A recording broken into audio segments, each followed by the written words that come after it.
And before highways crossed Washington state, trains were the fastest way to get around. And that means that there's a lot of old railroads that we don't really need anymore. Well, tonight's Fly the Northwest has a look at one stretch that's now open to a different kind of travel.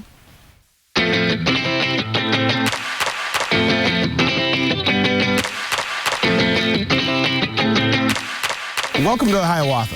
The Hiawatha is America's most scenic rails to trails conversion. You've got condensed into a 15-mile, mostly downhill path. You've got 7 sky-high trestles, 10 tunnels, 9 of the tunnels which you ride through.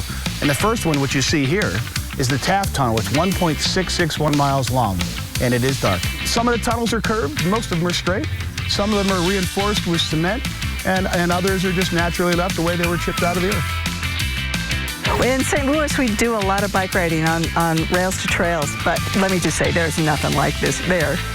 It was terrific between the tunnels and the trestles.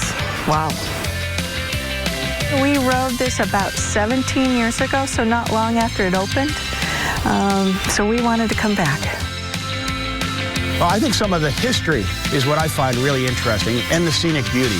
So when you get up on top of Kelly Creek Trestle, which is the longest trestle, and it's also the highest at 230 feet up, you're able to look way up a valley and know that there was a mill at the far end. They built this railroad back in the day to harvest all the virgin timber that was here. This was known as the most beautiful section of railroad in the country when it was first established back in 1909.